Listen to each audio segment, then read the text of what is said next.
You didn't know who Hitler was? Yeah, like many of us, I didn't. But I do now. And let me tell you something. That guy's no good.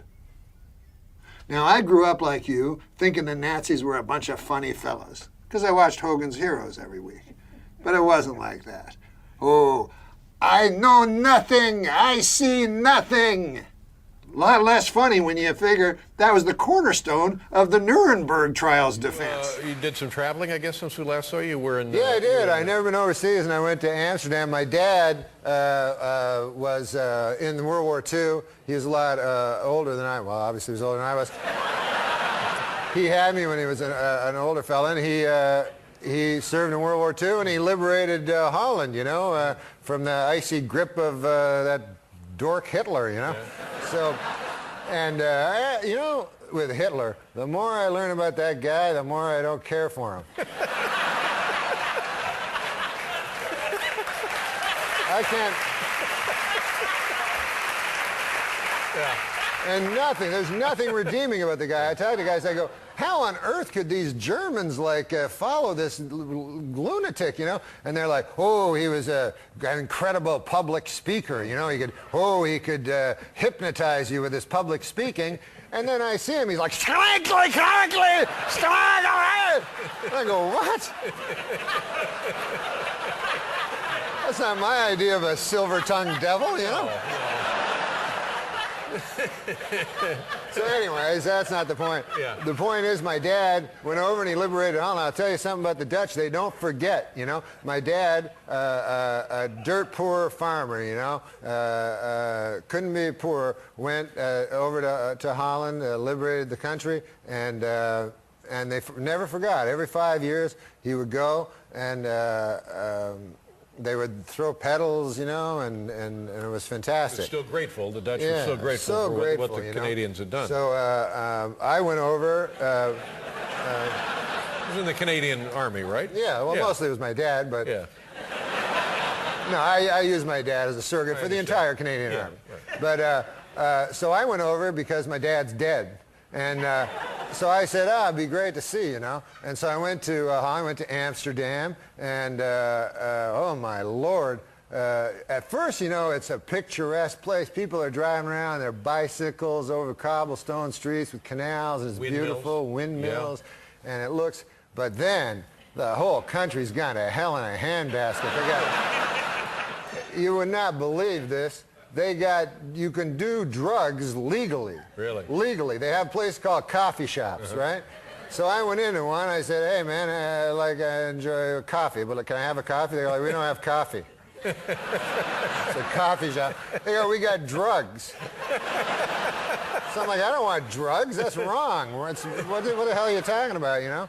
And then prostitutes. They have prostitutes in the window. You walk along and there's prostitutes in the window that you can go and have illegal sex. It's legal there, and it's all ass over tea kettle wrong, you know? And so then I had a whole different view of the place of just these, you know, crazy people. Just not right. So anyways, one night I was going back to my hotel, and I'm going back to my hotel, and I can't find my hotel because everything's in, you know, they're all foreigners, so it's all different language, hard to find streets and stuff. So I was walking around forever. Finally, I see my hotel, you know, and I get there, and there's a red light, you know. And have you ever been to those places where, not a red light like a red light district, a traffic light, a stoplight that was red, and you know when the red never changes? Yes. You ever been in that experience? So I'm standing there, and the red, a minute goes by, 2 minutes go by, 3 minutes go by, whatever minutes go by, and it never changes, and there's no traffic at all. So finally I go, I'll just walk across the red light, right? Yeah. What harm can be done? Walk across the red light, immediately a police officer comes riding a bicycle. So then this guy, you know, he's like, you know, talking with his foreign thing, and so he writes me a ticket, you know. I go, are you kidding me? Your whole country's a bunch of drug-smoking prostitute people, you know? This doesn't make any sense. Doesn't make any sense. And also, if it wasn't for my dad, then that guy wouldn't get to have the freedom to drive his fruity bicycle anyway, you know? That's right. Yeah, he'd be living in a country where a guy was going, scrankly, rankly, crankly. Peter wrote a one-act play. God damn, I wish I had a time machine. To see that action. Yeah, no, to take back my question. Thought you were going to say to murder Hitler. I would not. You know, people always fucking want to murder Hitler with their time machine, right? But then I feel if I got back there, I'd be afraid of falling under the spell of his fucking beautiful eyes. It's true. You and want oratory, and then then locked in the gaze. Yeah, and then I join the fucking party, That's knowing his me. thing. He gives you his full attention. You're like, whoa, wait a minute, maybe there's Norm, something to this guy.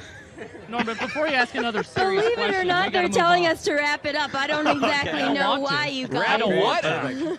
This was fun for everyone. It's the For the Lonely record, Island, guys. I would have killed Hitler. So thanks, gentlemen. Can I just clarify? if I did go back in time to kill Hitler, I would do it. Yeah, yeah. I wouldn't get lost in his eyes and then bail. Yeah.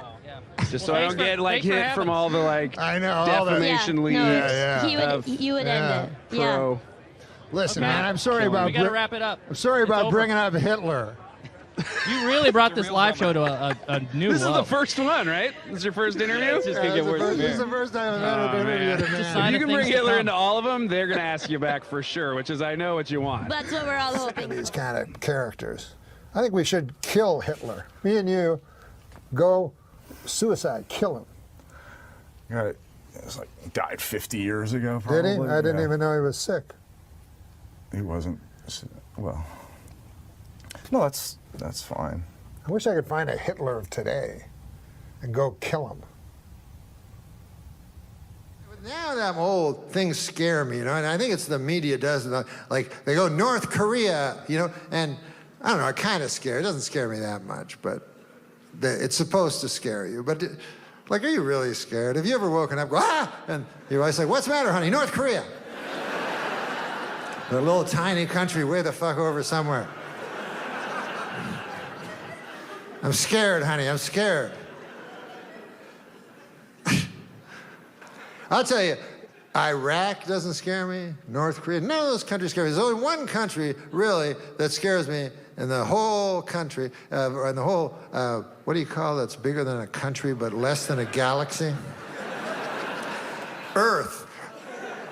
The entire Earth, there's only one country that frightens me, and it's the country of Germany. I don't know if you guys are students of history or not, but for those of you who aren't, Germany, in the previous century, of the early part, they decided to go to war. And who did they choose to go to war with? The world.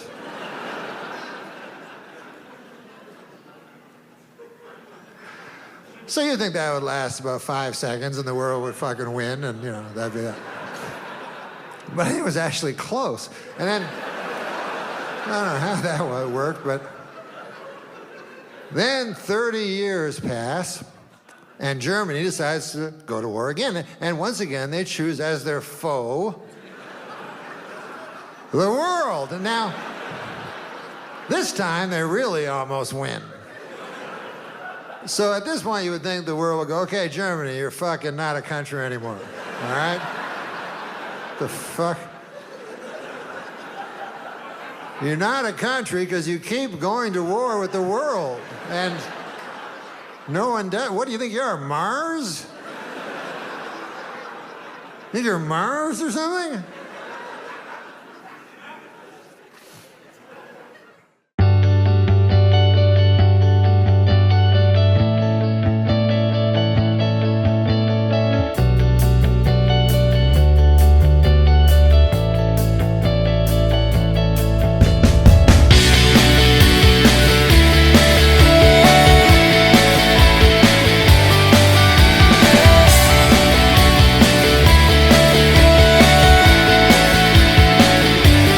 Street joke. Good. But my dad would always tell this joke. It was about a little boy called Dirty Johnny, you know, and he'd be in class. You ever heard Dirty Johnny? The Dirty Johnny jokes, yes. Heard the whole series. In Yeah.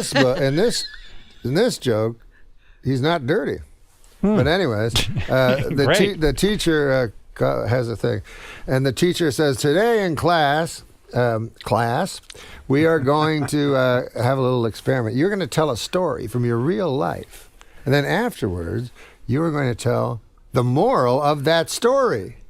you know? So Sheila puts up her hand, and the teacher says, Sheila, what's your story? So Sheila says, well, my dad works at the hatchery, and he took some eggs, and he put them all in a basket. All the eggs he put in one basket.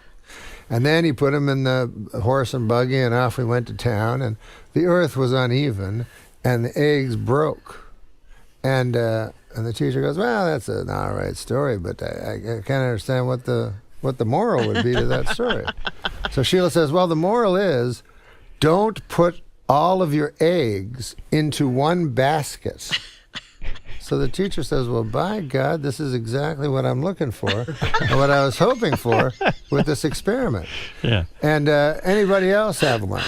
So Marjorie puts up her hand. Okay, Marjorie, what's your story? Well, my father works for the hatchery. Most of us.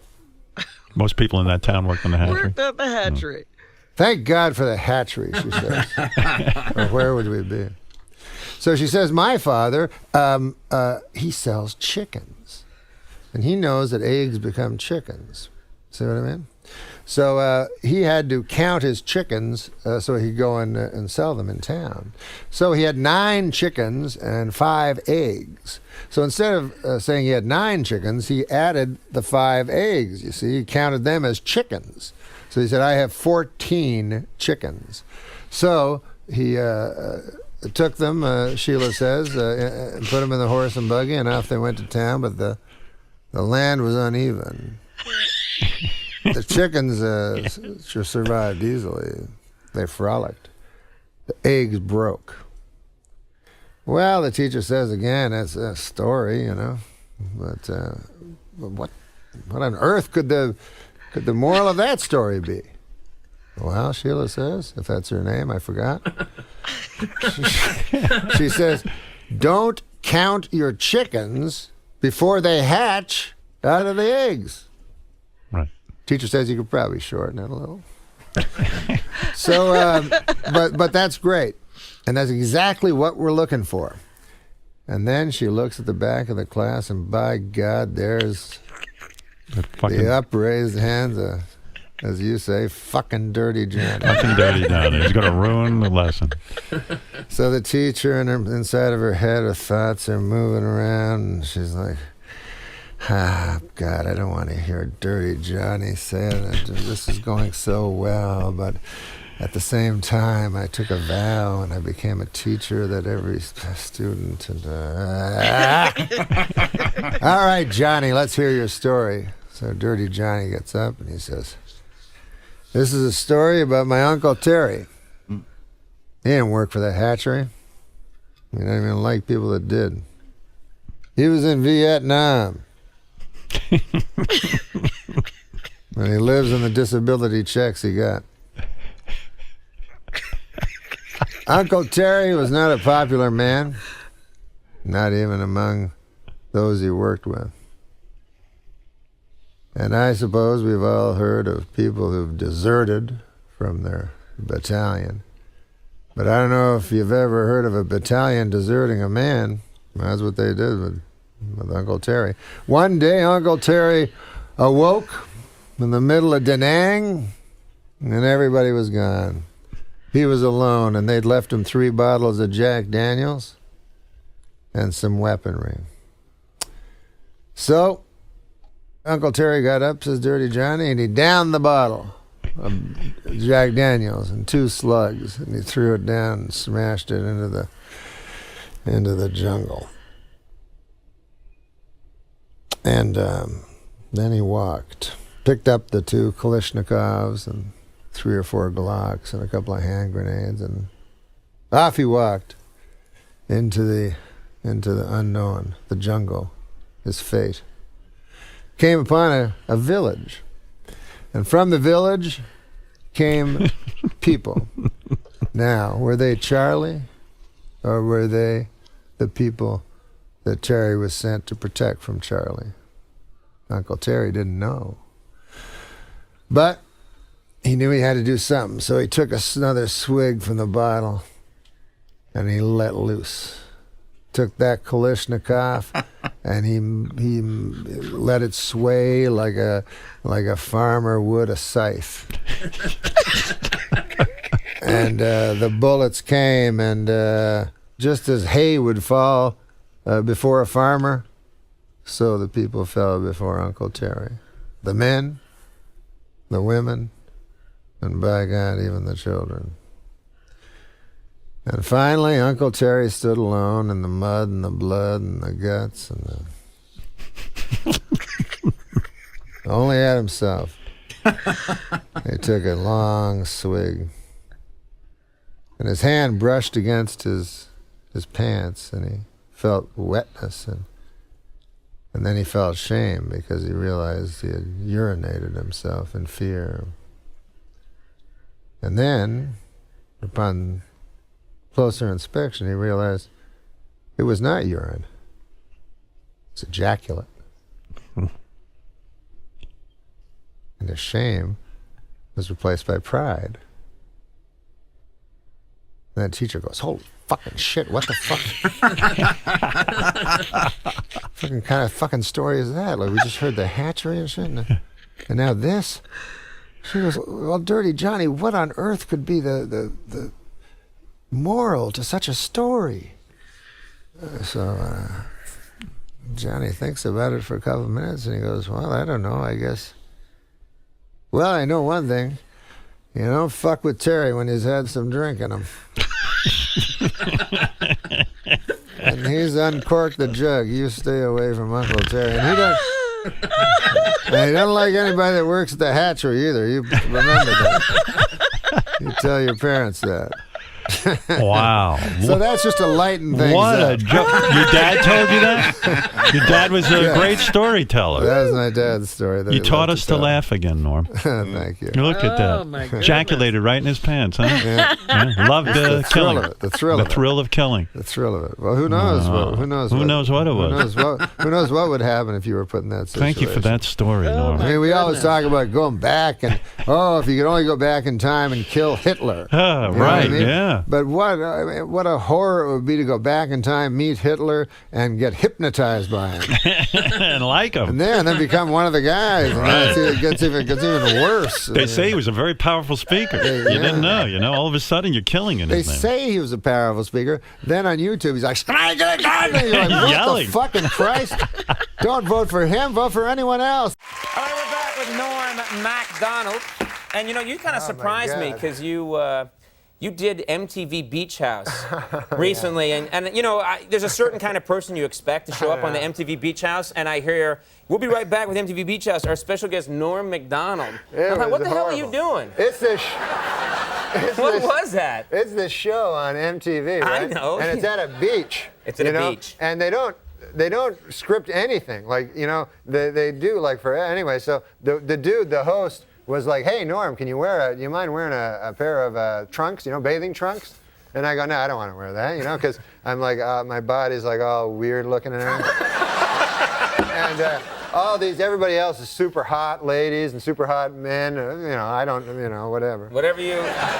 Wow. So, got an issue about that. All right, go ahead. So I'm on the show, right? So they're saying, hey, come on, seriously, put on the trunks. I'm like, no, man, I don't want to. So then they think this will be funny. They go, hey, we're going to show you a fashion show. Some dudes will come out, and show you, you see what you think. I go, what? So all of a sudden, these three dudes come out, right, dancing around in their thongs and shorts and everything. They're wearing thongs or shorts? Which one? Bathing trunks, but some of them are like thongs where you can see their dirty arses. So,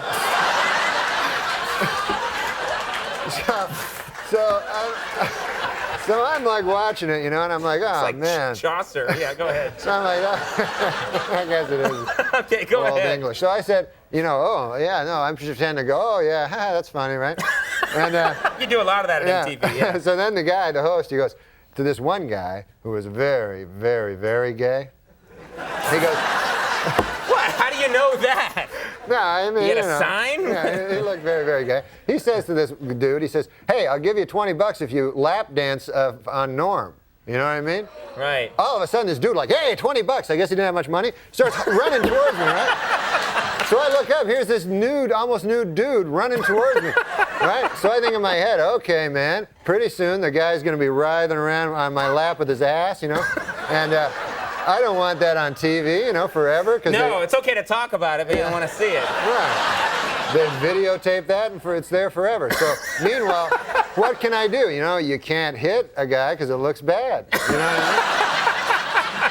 I mean? Even though, of course, a woman could hit a naked guy running at him. Sure, that's fine. okay. But a man can't hit him. Yeah. So I have to think fast. It's only a second. So I bolt. I take off, right? You started running too? Yeah, I'm running down the beach. The guy catch you or no? Yeah, and then I had to come back on. They're like, oh, Mr. Homophobic. I won't let a guy grind his ass into you.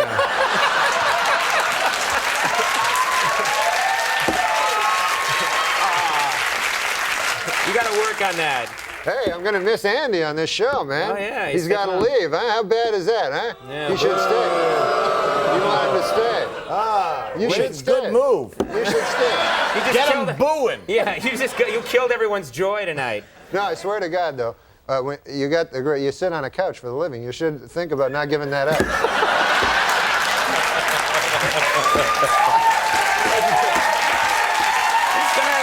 That's a great job.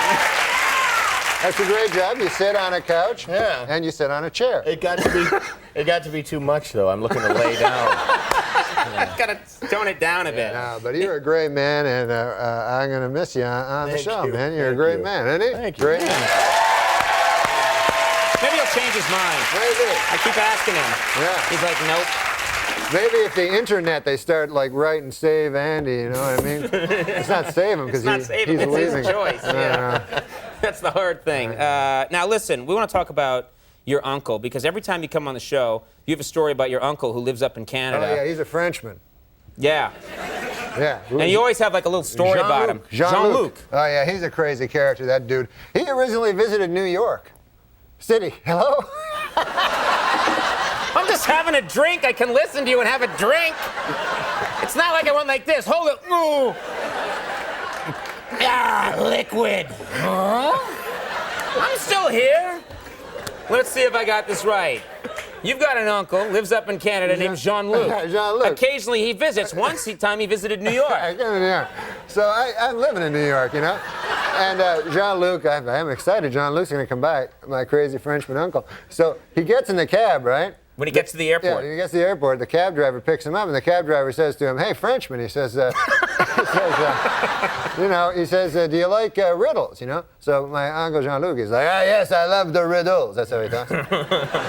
He goes, I like nothing better than a riddle. So the cabbie's like, all right, here's one, right? So he said, here's the riddle. His brothers and sisters, I have none, but this man's father is my father's son. So my uncle goes, I don't know. Right? So the cabbie goes, it's me.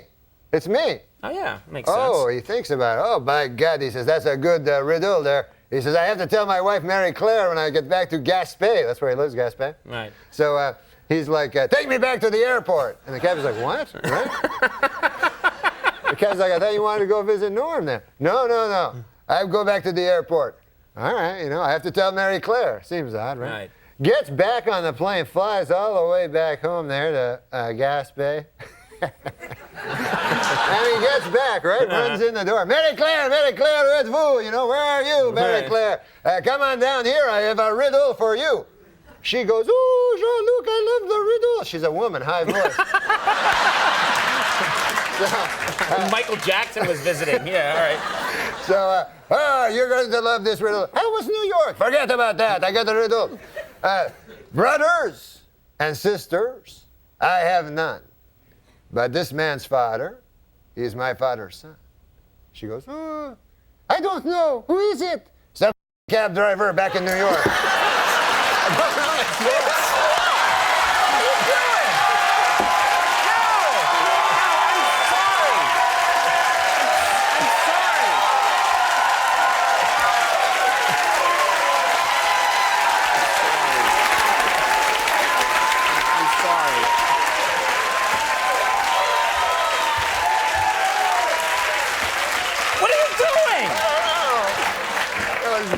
You didn't mean to do that, did you? No, I didn't. Be honest, you didn't mean to do that. At all. I just got to the end. That guy, man, I always tell my uncle, you shouldn't curse so much.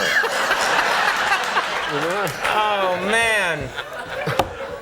All right. Well, we're going to pick up the pieces. Yeah. The show is called Norm. Yeah. When is that on? That's on Wednesday at 8:30. You already missed it, man. It's Thursday. But it's on all more. They can watch it next time on ABC. Norm, it's always amazing. Staying here, you're going to stick around. I know. Yeah. I'm just going to say thanks for the segment. No, but I you're want going to see Sean. That next guy is hilarious. All right, he's going to stick around. Norm MacDonald's going to stick around. Sean Hayes coming right up. We'll be right back. We're back. I'm here with Norm MacDonald. And you often speak of your native Canada. Yeah, I love Canada. You mention it a lot. Yeah, people love a couple of people. 3 to be exact. Yeah, they like it. That's important. Where are you from? Are you from a big city? Where are you from? I'm from a little town. It's called Monkland, and it's only 108 people. 108? That's small. It's country, you know. It's really rural. And but man, I'll tell you, there's lots of funny stories from there. Well, I'm sorry we don't have time. Thank you very much for coming, Norm. It was good having you here. It was Norm MacDonald. Good night, everybody. Because farm Really? people, you know. There are funny stories from this town. Yeah, because farm people, they all seem to be, you know, there all seems to be a funny story. I remember one time. There better be, Norm. There was a guy, man. He lived down the road. His name was John Neil Mergerison. And this guy, I went to him once. I've been away for a couple of years, you know. I moved to the city, you know, and I came back. And I said, John Neil, how you doing? You know, I went to his what do you got, farm? And yeah, that thing, yeah. So he showed me his pigs. He had a bunch of pigs there, you know. He had a bunch of pigs, a bunch of them, and one of the pigs had a wooden leg, you know. What? Oh, yeah, a wooden leg. So I thought that was odd, you know. So I says to him, I says, John Neil, that's odd. There, what's that pig? What's the story with that pig? So John Neil, he goes, oh man, Norm, he says, that's a special pig. He goes, you wouldn't believe that pig. I go, yeah, what, tell me about it. He goes, that pig, you wouldn't believe it. He says, last winter, you know, he goes, the house burned down. You know, you probably heard, the house burned down. And he says, me and the wife, we were sleeping on our bed. And he says, we never would have heard. We never would have heard. We never would have woken up. But he goes, that pig, he broke out of his pen. He ran all the way to the house. And he went up to the bedroom window, you know. And he says he starts hitting his little snout on a window, you know. And he says, me and the wife, we woke up. And we got out, man, just in time. We escaped that inferno. He didn't use the word inferno. He's just a farmer. But you threw that in there. Yeah, he says we escaped that conflagration, you know. So I go, man, that's quite a story about the pig. He goes, oh man, it doesn't stop there. I go, really? And he goes, yeah. And he goes, just later after that, like the following summer, me and the wife were plowing in North 40, and our little boy, only 2 years old, man, fell into the well, and all alone, you know, and we no way we could do anything. We were plowing, and he says we didn't hear, you know, and he says, man, and we're getting older. We're probably not going to have another kid, you know. That kid means everything to us. I go, I know, John Neil, I know that. You don't have to tell me that. So I said, what happens? He goes, that very same pig. He says, he heard the child's wailing plaintive cry. He didn't say plaintiff, you know, he's a farmer. But he says he heard the child. He broke out of his pen. He ran all the way to the well. He looked down. There was the poor son of ours there, Billy, you know, down at the bottom of the well. He says the pig, he took his snout there. He started pulling up on a rope. And the kid got right out, you know, and man, that's great, isn't it? And I go, man, that's the greatest story I ever heard. Man, oh, what a pig. I said, what a pig that is. I said, one question though, John Neil. I said, he got a wooden leg. I don't understand that part. Pig got a wooden leg over there. John Neil goes, man, he goes, what are you crazy? He says, a great pig like that, you can't eat him all at once. You know, he says,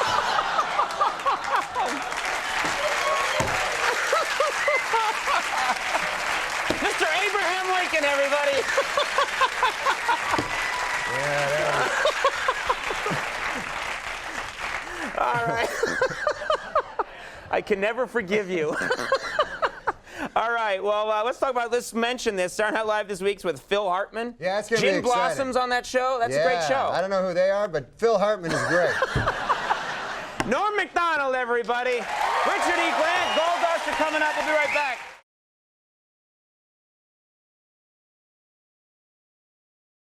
Here with Norm MacDonald, and you know, I find out more and more about you every time you come on the program. You know, I always study up on a file and I learn more about you. And I was really surprised to learn. I didn't know this. I didn't know this, but you were a bartender. Yeah, I did a lot of jobs before I got into comedy, you know, and for a while I was slinging the hash. No. You idiot!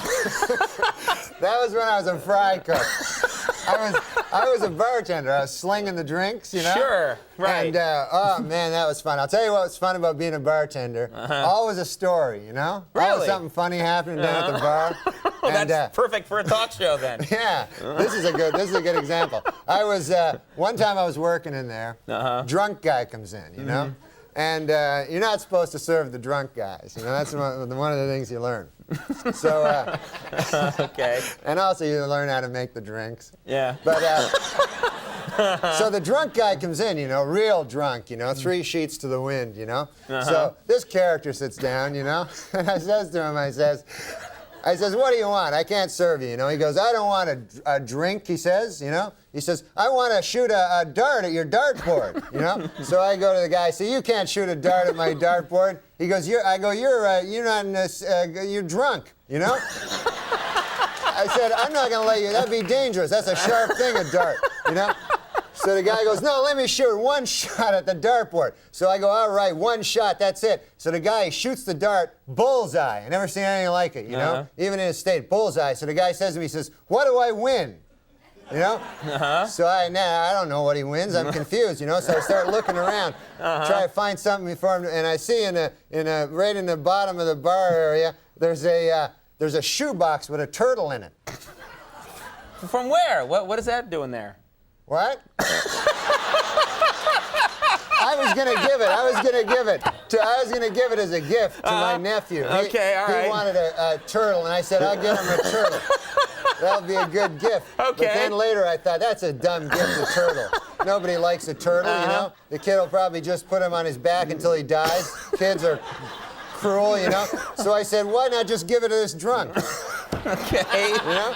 Okay. So I said, here's your prize, here it is. And so the guy takes it in a shoebox, you know, and he goes, thanks, and he walks out with it. So I figured that's the last I'll ever see of that guy. Sure.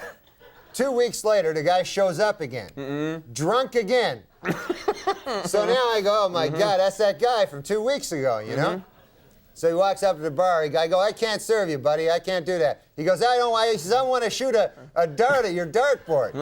I go, no, man, I let you do that before. He goes, but I got a bullseye. I say, yeah, but you can't do that again. You know, that was luck. He goes, let me try. So he takes it, shoots it, bullseye again. Oh, man. So he goes, what do I win? You know? So I'm confused. I don't know, you know? I look around. I go, I don't know. I go, what did you win last time? He goes, last time I won a roast beef on a hard roll.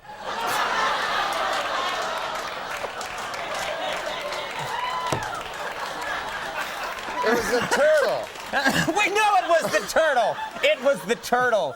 We know. Oh my God. It was the turtle. Guy must have gone out and ate it. It was crazy. Oh, he ate the turtle. I see now. It was crazy. That's the real end of the joke. It wasn't a joke. I know it really happened, right? God forbid that was a joke. Sorry for calling what really happened to you a joke. I apologize. All right, well, listen, Saturday Night Live this week, Christine Baranski. She's funny. And The Cure. Yeah. Sounds like a good show. You'll be there. I'm excited about Wayne Newton, seeing him. I don't know these people, but Wayne Newton.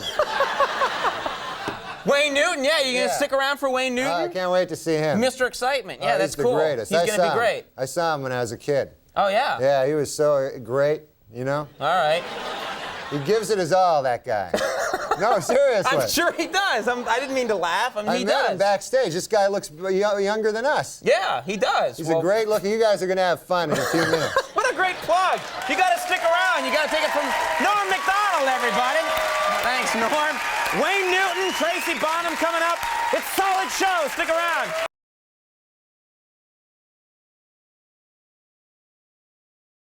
Now, what do you think about this dog, the bounty hunter? Have you been following that at all, Norm? Oh, that guy, I mean, to me that sounds racist.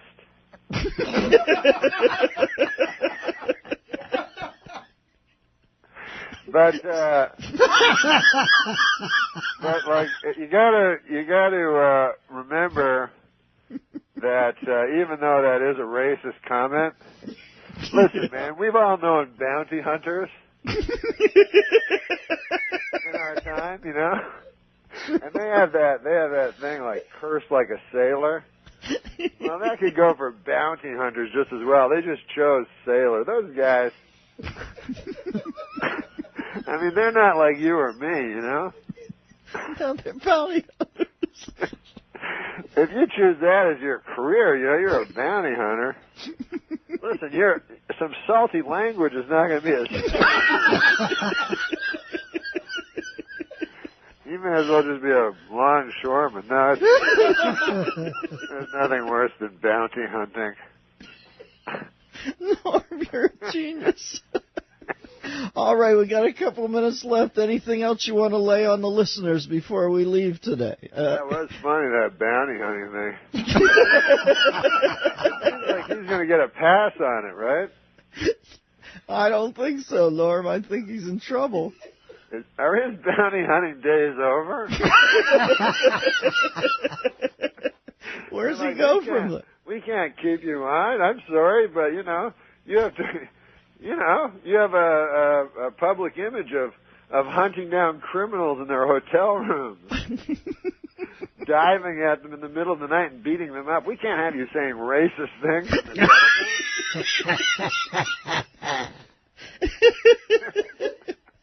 I know that the New York Governor Spitzer, I'm trying to get to learn things. But he doesn't want to issue licenses to illegal immigrants, you know. And I don't know how the hell you're going to get a cab in New York City anymore. I mean, it's hard enough, you know, for me especially, as a black man. Oh, man. Dennis, this morning, I had a bad idea. Yeah. I got a trainer. Right. I decided to work out. Hey, by the way, I heard your news thing right before. You know? Yes. And they were talking about that telecommunications thing. Yeah.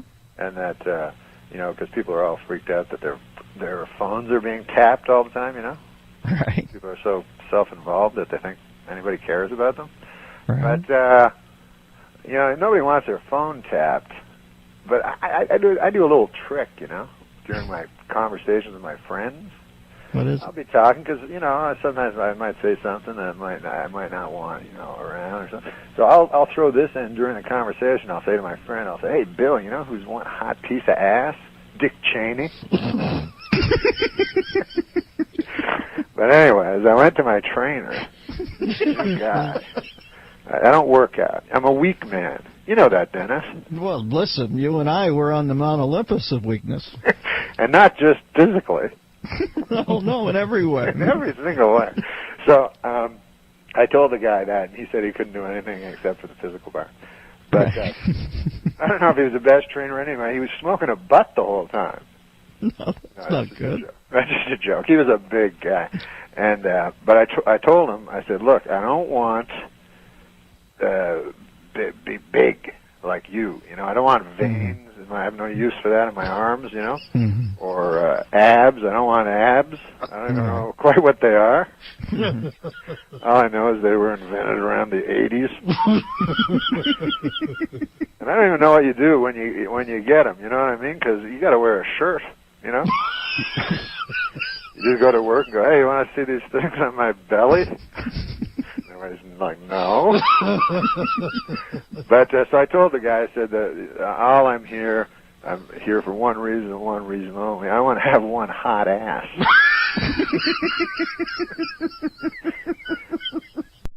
Welcome back, folks. We've got Norm. Next time you call in from another island, maybe you can use a cheerleader megaphone so I can get a worse connection. Yeah, I can hear you now. What are you doing? Excellent. Beautiful. What's happening? Listen, I was listening to that last lady. Yeah. And I only got one thing to say about that. There's Indians, and then there's Injuns.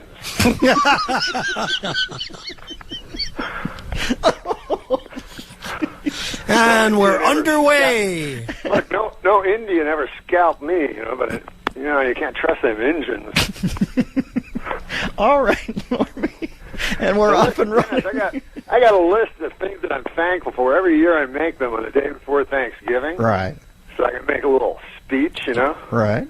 And I like if you'll have me to read my list. Yeah, I'm going to not even interrupt you. You take your time.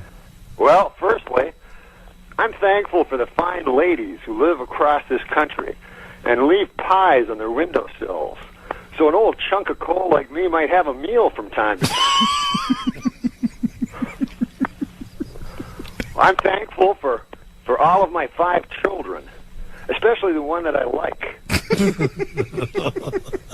I'm thankful for the simple things in life, like bread.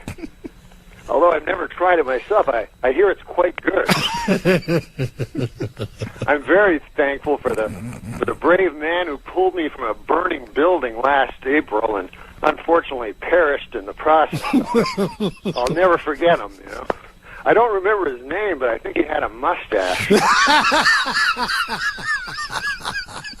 Oh, Jesus, Lord. Of course, I'm thankful for being able to do stand-up comedy for a living, you know. There's nothing more gratifying than to step on a stage before a quiet crowd and with my comedy slowly turn them into an unruly mob. I'm thankful for women, the greatest creatures on earth, because without women, Dennis, there would be no cookies. I'm glad that this year the police finally solved the baffling murder of Margot Hemingway.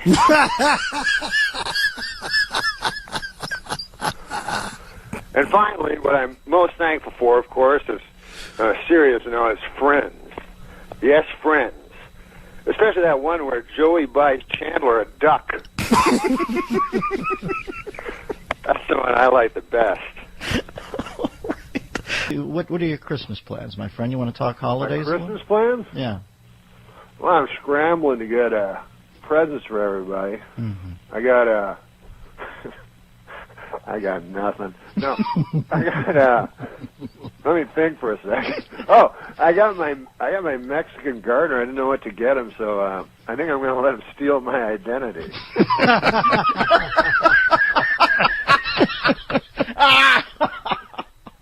Norm, that's the single funniest thing you've ever said on the show. I'm going to vote for Rudy Giuliani because even though I'm kind of, the only real issue I used to care about was abortion. Right. Now I really, you know, I want the toughest guy. Mm-hmm. And he seems like a tough, rough and tumble character. Right. So I like him. What side of the abortion thing did you come down on? Are you pro-choice or pro-life? Me? Mm-hmm. I don't.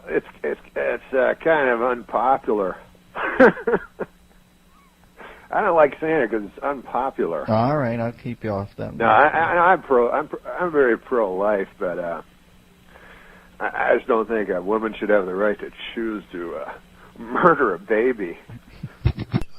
What are you still toying with the idea of the puppet act, or were you telling me? Oh no! What, you want to hear that guy? I just remember you telling me you were working on a ventriloquist act. Yeah, we don't call it puppet act, but thanks a lot, man, for the respect. Can't do it now at all because the guy. That's a regular Johnny Carson move. Our next act is a puppet act. We'll be coming out here with a puppet and pretending it speaks. Plush thing. That's what it looks like. Uh-huh. But no, Rusty's wood, my guy. Wait a second. Saberhagen, you have to isolate that quote. That is going to be played regularly on this show. Rusty's wood. My guy is the funniest thing I've ever heard. Yeah, man. Oh, tell me about Rusty. Hey, what, another guy canceled? I don't know. What's Rusty look like? What, Rusty? Oh, no, I'll get him out of the bag in a minute. But listen, man, it is nothing. What, he's shy sometimes. But... What is that? What that guy canceled, man? I was talking to Christian, and he's like, Another guy canceled. Who canceled? Bill Simmons has strep throat. He was going to talk about NBA, but he can't talk. So I was like, well, it doesn't really work for the radio, Bill. We'll have to reschedule. No, I didn't know any of this. I just thought Norm was getting to us on Norm time because I thought we were supposed to talk yesterday. But no, he talked. Well, listen, Norman, I can't tell you how good it is to hear from you. You know I think you're a genius. Wait, you know I love you. Wait, is it over? Well, I haven't played a commercial yet this hour. And no, but are we going to do another bit after the commercial? Can you stay? Hold on, man. Let me ask Rusty.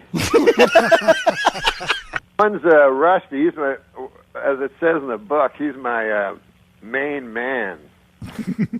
And he's just like an everyman. You know, this guy'll say anything. And then there's one puppet that's no good at all. That's he's an old guy and he's cranky about everything, right? But also he doesn't believe the Holocaust happened. He's like the worst puppet character ever. Like, I never want to talk to him. I never use him because it always comes back to that. It's not Steve in Vermont. The puppet isn't Steve in Vermont. No, he's the worst, man. The guy's just, first of all, he's playing wrong. He's not like an evil guy, just ignorant. Norm, the last time I talked to you, you were working with a puppet. Does that still hold true? Why? They're not called puppets, man. Oh, I'm sorry. What are they? Ventriloquist dummies. And even that is a little apathetic, but... What would you imagine they'd like to be called in a perfect world? I call them my friends. Yes, of course. My friends in the bag. Remember I was telling you about how I met Andy Griffith? Yes. So he's reading this big book, you know. Oh, right, so that's it. I say I'll sidle up beside him Mm-hmm. and pretend to read a big book myself, Mm-hmm. you know, and then we'll get in a discussion, right? Because I didn't want to just bug him, you know. That's how you meet people. And I was hoping maybe he'd, by some crazy chance, maybe recognize me or something. Mm-hmm. So I stand beside him, and he's reading and everything like that, and I'm talking to him and everything. Anyways, turns out the guy's not Andy Griffith. Just an old man. So now I'm just talking to an old man who clearly is always like mistaken for Andy Griffith, but uses it, you know, because I'm like 2 minutes, 3 minutes, and who would talk to an 85-year-old man? So this guy's just milking it, you know. Oh, Norman, I love you. I'll talk at you down the road. The Dennis Miller Show. We are joined now by comedian / ventriloquist. And I still see he's acting, as I see a listing here on the sheet that he will be appearing in Adam Sandler's new movie, Funny People, currently in production. That sounds like a fun shoot. I wish I was on that one. Norm MacDonald, welcome to the show, Norm. Hey, Dennis, Merry Christmas. Merry Christmas, Norman. Where are you guys shooting Funny People at, and are you having fun with it? Oh, I am. We're having a riot. I play a stand-up comedian. Wow, you're kidding me. What's the movie about? Stand-ups in general? general? It's about stand-ups and how they're actually sad or something like that. Every year I go down to the Laugh Factory. The great Jamie Masada has a Christmas thing where he opens the doors of the Laugh Factory to the homeless, you know. So I go down there with Freddie Stoller, and we ladle out some, you know, gravy and turkey. And have you ever had a homeless guy in the middle of his set and you've come in and bumped him because you were on network television? No, they don't do sets. Oh. No, it's we give food to the home. Actually, John Lovitz is going to be doing a set this year, so it's not entirely free, but everything has its price. Guys out there, homeless people doing the 20-second injury timeout gesture. Hey, enough, liar. I'm trying to have some giblets over here, okay? Can you lighten up? Jamie wanted to tell me also that this year sex offenders are welcome. What do you like to do during the days in San Fran to unwind? Do you go? I just work on my ventriloquism. Oh, how's that going, Norm? It's going great, man. I thought Rusty and I would do a little holiday song for you. Oh, you're kidding me. Let me kick back here and put my feet up in front of the fire, you and Rusty. Which puppet is Rusty? Refresh me. Rusty's just my friend. You know, I'm having a lot of trouble with my cranky old man. I don't know if you remember old Alec Majerison, the virulent anti-Semite. Yeah, sure, I remember. What, are you kidding me? I have a plaque commemorating my first meeting. I'm trying to get rid of that guy because you know he's a Holocaust denier. That's no secret. He's an enthusiastic Holocaust denier, and I've had it up to here with this character. You know, the man, he's just a waste of wood. But I don't know what to do. One of my Jewish friends suggested that, why don't I just throw him in a fire and burn him? But I say 2 wrongs don't make a right. You know? Gotta go. But anyway, we're not here to talk about that. Let me get Rusty out here. Rusty, say hello to Dennis. Hey, Dennis, how are you? Hey, Rusty. What? Hi, Rusty. Who's the dummy here, me or you? It's me. It sounds like it's you. I'm sorry, Rusty. Let me give you my man voice. Hey, Rusty, how are you doing? Yeah, dummy. Hey, come on now, Rusty. That's ridiculous. Calling Dennis Miller a dummy on his own radio program. Now, can I jump in here for a second and tell you, here's how crazy Norm is. I'm sitting here believing that he actually has a puppet. Like, it's not enough for him to fake the puppet act on the radio and over the phone. You did pull out a puppet and have it on your arm right now, don't you? Of course I have my pal Rusty here. Yeah. What do you boys have planned for us today, Rusty, Norm?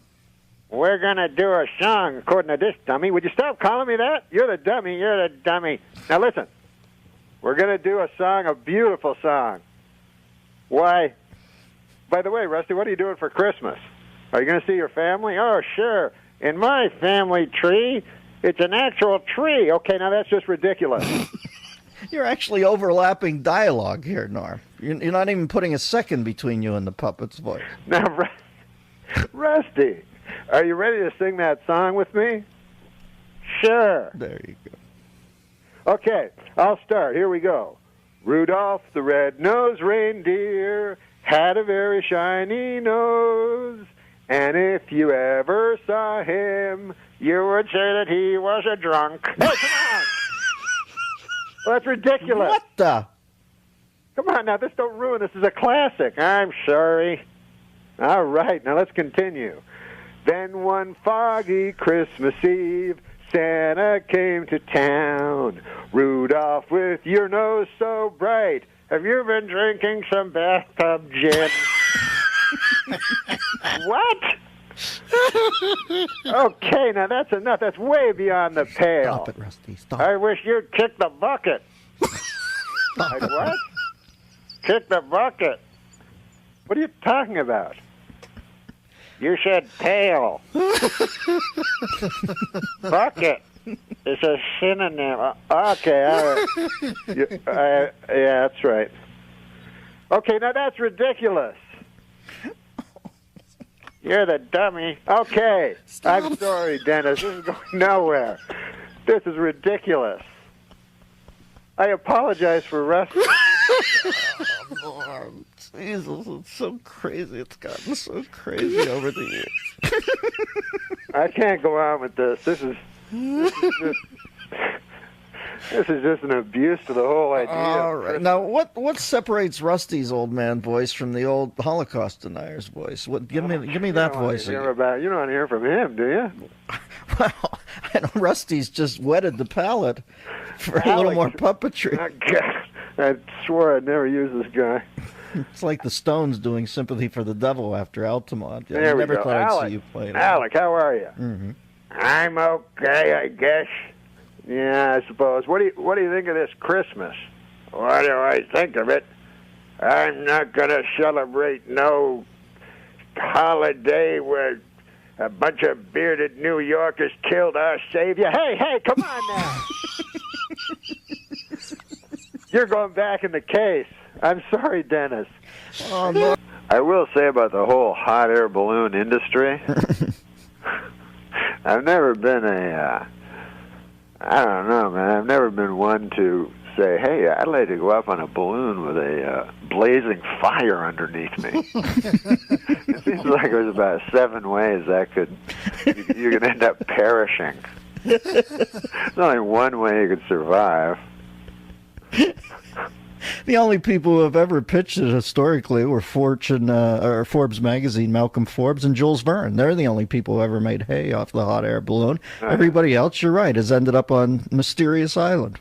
Don't you think Malcolm Forbes, he's like, hey, man, maybe if I go up on this hot air balloon all the time, people will think of me as a hot air balloon guy and not a secret fruit. Well, everybody has their motives. I think you might have laser locked on those. So you're not sending your boy up in myself in that. Oh, you're not sending your own son up in the hot air balloon, Norm. No way, man. No, my son's just into regular boyhood things, bungee jumping. Right. Indelible paintball. Yeah, he likes to cut himself because he says it makes him feel something. I'm like, what's wrong with feeling nothing like everybody else? What about these Olympics? No, I love the Winter Olympics. Tell me why. You know? Why? Because you get all the great sports together. You know, you get hockey, and then all this other things. Listen, speaking of sports, guys, and I know you follow the sports, what about this Tiger Woods, the whole scenario? I haven't talked to you since that happened. Well, the only thing that surprises me about it is that people were surprised. You know what I mean? Mm-hmm. They're like, hey, wait a second. You tell me that, are we talking about the same guy? the super charismatic billionaire? You tell me that guy likes to lie down with the ladies? I don't believe it. If it was my brother-in-law, Mort, that'd be a different story. But I had no idea there was this bathroom thing going on that was so, it wasn't just a small thing because they had a sting operation, they had a code, In the Minneapolis airport, the bathroom was apparently famous. It's the Tigris and Euphrates of the code tapping. Exactly. So for you or me, we would just be I can't speak for you, but for me and you, it'd just be a place we quickly run in, These guys, they're going, have you been to the Minneapolis airport bathroom? Place is the hottest joint in town. Talk about your mind-blowing sex. There's like a velvet rope, like outside Studio 54. That'd be great. With an old black gentleman allowing you in. Are you on the list? Exactly. I'm here with Halston. My feeling, Norm, is they ought to put in, like Grauman's Chinese Theater, put how wide Craig's footprints were in soft cement in there, so people can come in for photo ops and see how absolutely. Yeah, that's. I think they should put a list of what the code is, because I don't know codes, and I don't want to do the code by mistake, because a lot of times I'll be listening to my iPod, so I don't have to talk to people. I think that's kind of touristy if you put the codes I put my in. Bosey on. Well, the thing about the code is if you don't know it and you miss. What if I was tapping my toes to listening to my Billy Joe Shaver CD? Right. And my toe tapped against an old dude's police officer, and then he knocked on the thing, and I took off my boots. I go, what? He goes, what time is it? He goes, 7 o'clock. I go, what? He goes, what time is it? I go, 7 o'clock. I look at my watch. He goes, are you sure? I go, absolutely. Next thing, he's clambering under or something. I go, no. The anonymous thing to me has always been, because I find it like it would take me probably a year before I was comfortable enough with a person, Right. Show them my back of my hair on my back. But the anonymous part, like here's a guy, he's never met a guy ever, in his whole life. And he's in an airport, and he's like, come on in, sir, we don't have much time. I hope you like the place. I was just defecating in it. You didn't want to do that. Anyways, I got an 8:40 to Chicago. I don't have much time to disrobe and get to this filthy business. I'm going to grab a slice of Sbarro and... You remember when we first met? Where we were? Remember where we were? Yes, Carnegie Deli. I think at the Pastrami. No, that was we were at Carnegie Deli is where I interviewed you for Oh, Saturday you're Night right. Live. You're right. No, where did we first meet? We first met. I met you underneath the Queensboro Bridge. You at the time were jerking off punks for $15 a man. My whole family's watching, man. My grandmother. Your family doesn't know that when you were a young man, you used to jerk off punks for $15 a man?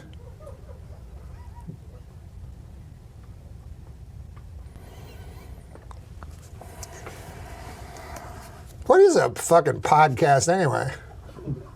I've been on people's podcasts. Right. Mark Maron. Oh, yeah, great. You go into his garage, it's just him with a microphone. Right, yeah. No overhead, nothing. No.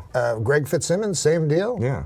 Well, Adam Carolla, same deal. You're always in a guy's garage, and it's just you and him. Exactly. I think this adds a new dynamic. It's but pretty this, we have so many people. Very There's elaborate, like 100 people working here. Oh, yeah. And you know what Huge I think production. that? It cuts into the overhead. That's why we're not seeing any money out of this. I mean, I got paid. I got a check. You got paid for this? You didn't get a check? I did not get a check. Who I got a check. paid you? Daniel Kelson, our producer. He gave me a check last week. You got a check from Daniel? Yeah, I got it right there. No way. Let me see that. Yeah, right here. Let me see this thing. It is from Daniel Kellison. Pay to the order of Adam Egett for services rendered, $15.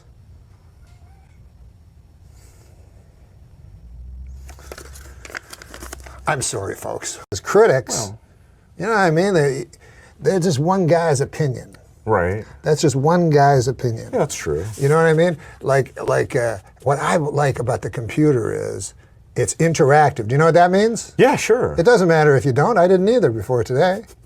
But what it means is that the people that are watching, they can post their own reviews of the show. Absolutely. On the web page. Yeah, of course. So what I did is, and because that's what I care about. I don't care about Owen Gleiberman. Right, that's not who we do this for. I care about the folks at home. Right. And so Daniel Kellison gave me a big bunch of comments. These are comments. Oh, cool. From the internet. Oh, great. People that listen to this. And I haven't read any of these. I'm just going to read them. Oh, I can't wait to hear some. Let's hear some. I'm going to read them live because this is a live show. I don't want to do pre-stuff. No. Do you like pre-stuff? No. Who likes pre-stuff? All right. So do you want to hear one? Of course. This first one is from MonkFan72. I love these guys' names. Yeah, that guy likes Monk. That guy likes Monk. He says, I love this podcast. It was great to see Norm MacDonald back, and Super Dave was the perfect choice as first guest. Lose the douchebag. He's talking about me. Well, we don't know if he's talking about you. He's clearly talking about me. He is talking about you.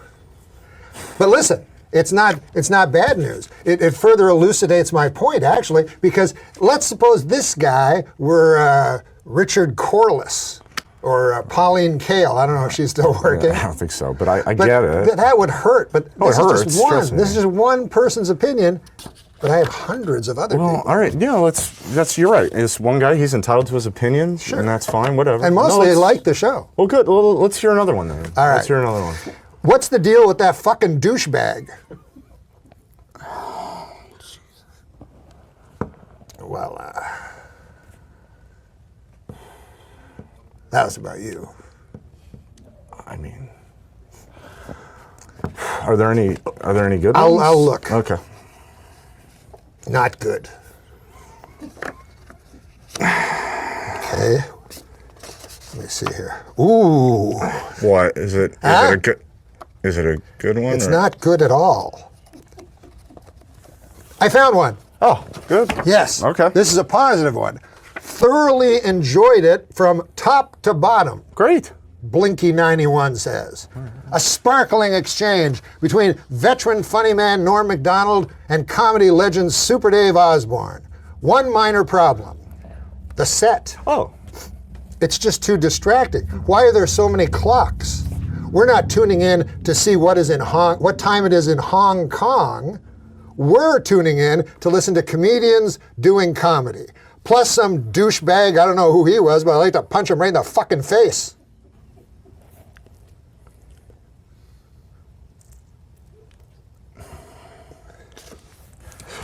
Okay. I mean, we don't need to know what the people think. Well, no, I mean, it's hard, Norm. It's hard. I'm not used, I'm not. Nobody liked Bill Murray. Nobody liked Bill Murray? Unfathomable today to think that. Shocking. But they did not like him because he was new. You understand? Well, I get it. I mean, that makes sense. So what he did, it was very famous. He went on TV. Yeah. He talked right to the camera, right? Yeah. And he introduced himself to the folks. Did it work? Said who he was. Of course it worked. Oh, yeah, it was Bill Murray. He's Bill Murray. He's probably the most successful guy ever to come out of the franchise. Maybe you're right. So why don't you just look at your camera and tell the folks who you are. I'll Introduce give it yourself. All right, I'll give it a shot. Let's see what works. I'm Adam Egat. I work at the world famous Comedy Store. I'm the manager over there. Before that, I was a manager at the Tempe Improv, and I don't know what I'm doing, I'll be honest, and I'm not an actor, I'm not a comedian, but I'm just going to try my best, and I'm going to do the best I can, and I hope the people watching at home will give me a chance to I don't know, just give me a chance. And I did this as a favor to Norm. I'm not an actor and I'm not a comedian. This guy says your face looks like a cunt. I can't even change that. It's not the first time I've heard that. Is it true you invented planking, I hear? I didn't know this. No, I didn't. There was an article in CNN that said I invented planking, which was the craze last summer where everyone was lying down on their face. Right. And I had shot a video of myself doing that in '94. So and you didn't even think it was a big thing. Yeah, I didn't think it was a big deal. But so I got credited with that, inventing the shittiest thing ever. Am I allowed to swear on? Oh, can I swear? You can swear. Yeah, it's good to get credit for things like that. What's exciting about this? It's exciting, but I feel like we're just a cheap Tom Green knockoff. Like you did it for how many years did you do that show? I did for it's web broadcasting. It's the future, man. Everyone's jumping in. But you did it in the past. Yeah, that's true. Yes, and I do it in a little radio studio. You did a radio one with me once over at the Smod Castle. Mm-hmm. Oh, Kevin Smith. That's right. Yeah. This one's no audience. It's just in a little studio, so it's kind of more intimate. You have the headphones on. Yeah. I like that better, actually. Better than this fucking shit. I've kind of. Mark Zuckerberg is facing a $1 billion tax bill this year. Now that's he pays $1 billion in taxes. In tax, that's a lot of money. Good problem to have, right, Tom? That's not bad. God damn. Absolutely, $1 billion. $1 billion. That's more than my dad made in his lifetime. Yeah. Unbelievable. This guy's carping about that. How old is this guy? I don't know. I think he's in his mid-20s, maybe. God damn. And most of these, I feel these rich kids are unknown. Yeah. You know what I mean? Like he's known because of that movie. Yeah. But I think most of them. I think that these super billionaire guys keep themselves unknown, so we don't find out and go to their house. Oh yeah. Don't He's you probably not the real. He's just sort of like the. There's much bigger billionaires. Do you think there's bigger guys? I think they're living on an island somewhere. Yeah. They're just running everything. Because when you hear about it, how much money the richest guys have. Yeah. Nobody. I mean, I know Sandler. He doesn't have nearly that much money. You know what I mean? And he's the richest guy, and he's super rich. If you had, you probably don't want to make a big show. No. Yeah, they probably have the cure for cancer. They're probably selling all the drugs that we're all taking, all the drugs. They're selling all that stuff. They got all the cures. They're living on an island. Some of them are those are the motherfuckers that fucking introduced crack into my neighborhood last month. You have a crack problem? Well, now I do, because those fuckers introduced crack into the neighborhood. Really? And what they don't tell you about crack is, god damn, it's good. Yeah. Where in your neighborhood there's a crack? Yeah, it's huge crack. So you can just step out the front door now and there's a crack readily available now? Well, I sell it. Yeah. But I'm using so much of it now. Yeah. But I'm still getting fat. Yeah. Well, I don't quite understand. How is that even possible? I don't know. I was going to ask you I have to that. talk to a gastroenterologist. You don't have any now, do you? Any crack now? Oh, no, I don't know. Yeah, after you do it for a while, you do not share. Yeah. Learn that one the hard way. You go, I'm out. But meanwhile, you're not out, and you do everyone else's crack with them. Yeah. And then you sneak off into the bathroom and do your own crack. Right. Yeah, just good idea. Yeah. That's Morphine's good too. There's one called Crocodile. Have you ever heard of Crocodile? No, I haven't. In international news. We were driving across the country in a used Ford Econoline van that we borrowed off of a kid on the internet who said that it was his grandfather's van who'd recently passed away. Let us take the van to drive across the country. It had a little video monitor system in it. We drove from Ottawa. We were trying to drive from Ottawa to Vancouver, and long drive. Yeah. By the time we got to Thunder Bay, we were living in this Port Huron. Yeah. Yeah, absolutely. Port Huron and Port yeah. Arthur. Yeah, Kapuskasing up in that area. Yeah. We would all sleep in the van, but then once we had in our budget, once a week we'd get a hotel and we'd shower and someone would sleep in it. So it was 3 guys sleeping in a van. We were basically on top of each other, all in our early 20s. And we started getting very giddy. We had a lot of adrenaline, excitement just because we were filming, but we also realized after a few days that we were also giddy because none of us had been jacking off, basically, because we'd been sleeping in this van together. And that was like the first time any of us, I think, had gone 3 days without jacking off. That's impressive. So we get to this hotel. The guys say they're going to go get some dinner in town. I say, you guys go ahead and get dinner. I'm going to stay in the hotel. I rented the porn in the hotel. This was before internet and all that, right? Was there, so you couldn't watch porn on the internet. Rented the porn on the TV internet, set the camera up, filmed the porn on the TV on our little videotape, on our little Hi8 videotape. And then when my friends came back from dinner, I had a little note that said, guys, if you ever need to, work off some of the, we called it whacker's giddiness. We were suffering from whacker's giddiness. Right. If you ever need to work off some of the whacker's giddiness, take the video monitor, drive out and do a wheat field somewhere and put the tape in and do your thing, right? So the next day, sure enough, the morning comes, the van's gone. My friend's gone in the van.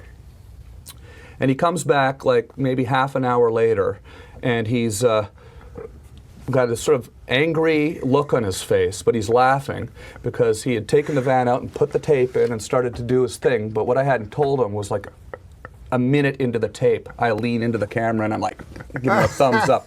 Right around the time he would have been blowing his wad, right? So we had a good laugh about that. You told the story on the Tonight Show. Did I really? I don't think I have. How did you know that story?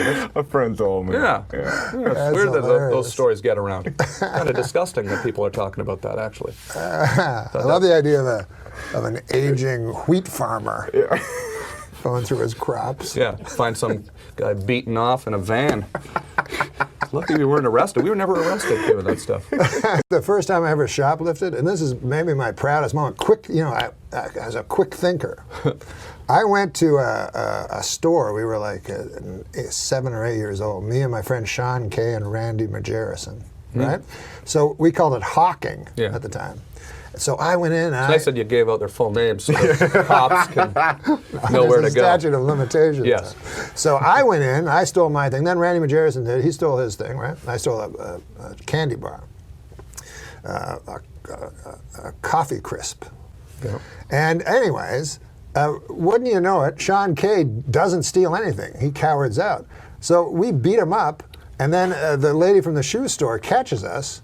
And then anyways, Sean Kay goes, he's a big blabbermouth, he goes and tells his parents, and I get home and my dad and mom call me in that my dad's real mad, and my dad was a serious guy, and I was scared, right? And he's like, I knew I was gonna get a beating. So I thought quickly, right? And I was like, no, I bought that coffee crisp, I said to my dad. I bought it, and I said, we can go back there right now and ask that lady and she'll remember. That's how fast I thought. Yeah. So we went back, and I was just telling him, so we went back, and we asked the lady, and she didn't remember. But my, my dad believed me because I was so sure. So confident. So confident myself. Yep. One of the proudest things I've ever done. Great chocolate bar. I know, it's weird. The coffee crisp was great. No, it was that quick thinking you were able to. There's something about the adrenaline, right? My friends. Oh, shoplifting? Yeah, my friends in school in the 8th grade. That was the thing, to go up to the mall at lunch. Yeah. The Beacon Hill Mall. The Beacon Hill Mall, to the Zellers. Sure. Oh, yeah.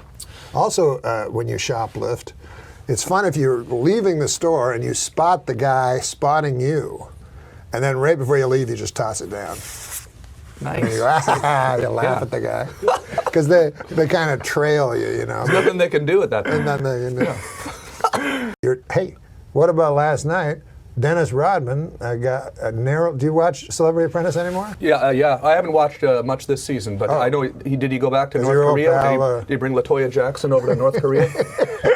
It is weird that he's both on the Celebrity Apprentice and dealing with nuclear genocide. Yeah. Negotiating world peace and harmony and trying to hold his own against... Don't you find it funny with the news, Tom, that all of a sudden you read on the front of Yahoo, North Korea is starting a war with us. Yeah. Just out of nowhere. They're instigating it. Yeah. They're actually saying... and then you just hit another button. Yeah. Yeah. They're starting it. They're just going to start it.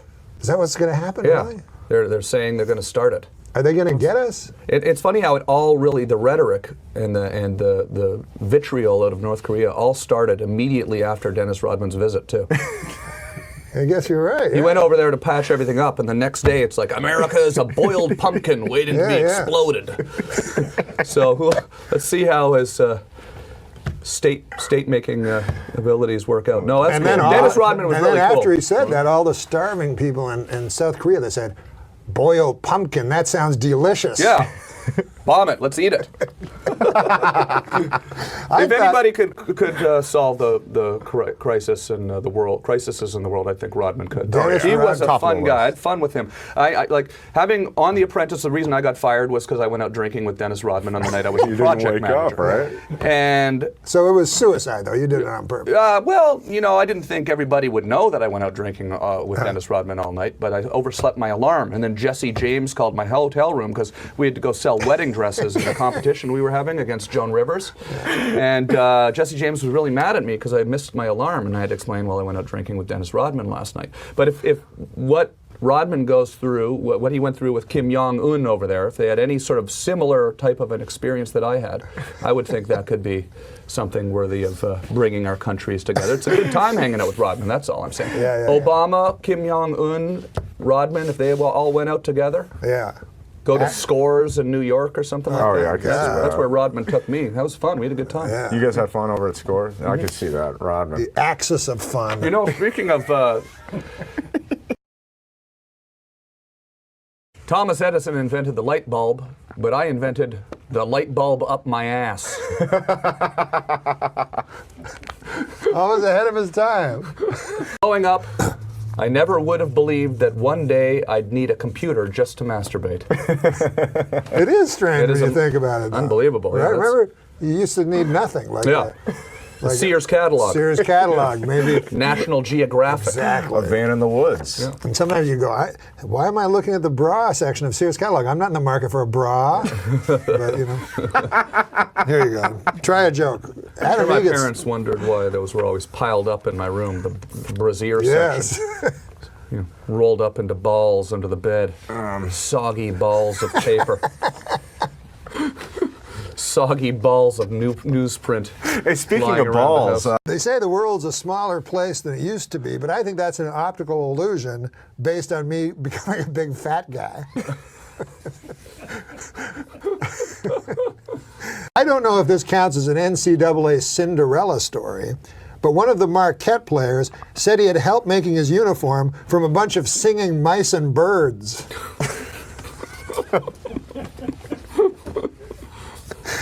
I think this is perfect for Tom Green. Tom Green just reading ahead. Yeah. I read a story, a 17-year-old kid who stole a plane, crashed it, and survived. Why don't we make the whole plane out of that kid? That seems logical, right? Makes sense, right?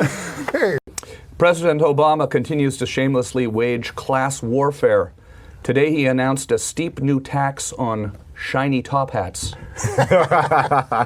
Some folks say what this country needs is a good 5-cent cigar. I'm guessing they're opposing Obamacare. Give me the shitty fucking shit. Okay. I'm gonna... We wear new clothes on Easter to represent Christ's triumphant appearance to the stunned apostles in his sharp 2-button blazer by Hugo Boss. What the fuck? Some folks say what this country needs is a good 5-cent cigar. I'm guessing they're opposing Obamacare.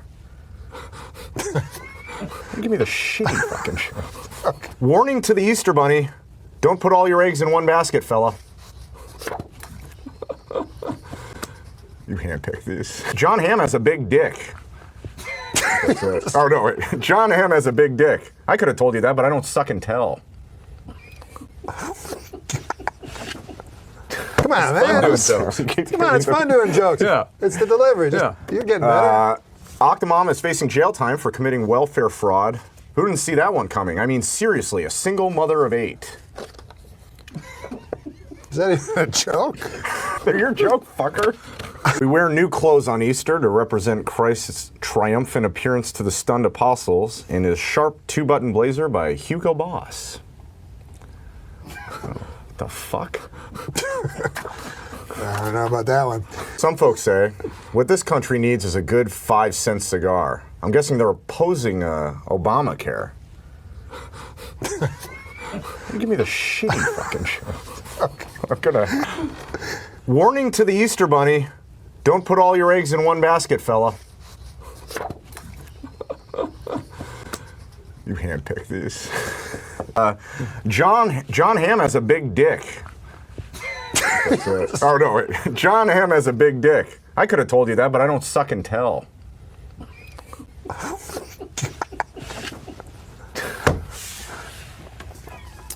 Okay. Come on, man. Come on, it's fun doing jokes. Yeah. It's the delivery. You're getting better. Octomom is facing jail time for committing welfare fraud. Who didn't see that one coming? I mean, seriously, a single mother of 8. Is that even a joke? They're your joke, fucker. The guy who did the voice of Charlie Brown, he was arrested for stalking his girlfriend this week. He also said the next time Lucy grabs away the football, he's going to cut that bitch. Why was Neil Armstrong never on Oprah? Seems a little suspicious. Maybe we never put a man on the moon. Oh, I see. That's all I'm saying. JFK assassination, that's a whole other thing. Yeah, that's different. That's a guy getting shot in the head. Yeah. One guy lands on the moon. Time magazine. Yeah. Other guy gets murdered in You the want to car. talk about conspiracy theories? That seems a little fishy to me. Yeah. But you have a weird conspiracy theory. You think it's suicide, you told me. Yeah. That was odd. Yeah. I never heard that. I've yet to hear that one. I've heard many conspiracy theories about JFK. Yeah, it's sort of an elaborate theory. Oh, sure. It's highly orchestrated suicide. Absolutely. But you do enough crack and you listen to this guy, it starts making sense. You're using it all. You do a lot of fishing growing up in Canada? Oh, yeah. Salmon. Salmon? Yeah. Really? Yeah. And you know what was a bad fish was rock bass, because they'd always have worms in them. Yeah, rock bass, largemouth bass. Yeah. Smallmouth bass put up a bit more of a fight than the largemouth. Is that right? Yeah, if you know anything about he Canadian knows. freshwater fish. He doesn't know, but he knows a lot about smallmouth and largemouth. Yeah. I have an oral fixation, my doctor tells me, which is not good. How did he know that? I was sucking his cock. A Swedish Bond girl, Britt Eklund, told Piers Morgan this week that she was seduced by Warren Beatty after the legendary Lothario took her to an X-rated movie for their first date. This is what I have to say about that. Hey, Warren, stop stealing my moves. That's my favorite this week. Thomas Edison invented the light bulb, but I invented the light bulb up my ass. Always ahead of his time. Oh, come on, man. Oh, I am not a big fan of video games where you cannot kill a prostitute. I like the ones where... Oh, like Grand Theft Auto. Yes. That was the hook for that game. That's really what people got excited about. Yeah, throw the girl over the... Inevitably, somebody would always say, the great thing is you can drive down this alley and you can kill a prostitute. That was the thing people talked about most at that game. That's why that game took off. I agree. Isn't that strange? Yeah. We are a messed up this is society. perfect. Celebrating April 1st birthdays. This is a sort of news thing. Russian pianist Sergei Rachmaninoff who was born on this day in 1872. Yeah, I know that dude. Rapper Method Man is 41. Debbie Reynolds turns 80 today. Rachel Maddow is 39. And former German Chancellor Helmut Schmidt would have been 95 today. April Fools, former German Chancellor Helmut Schmidt is alive and well. We got to do an April Fools, right? Oh my God, Tom.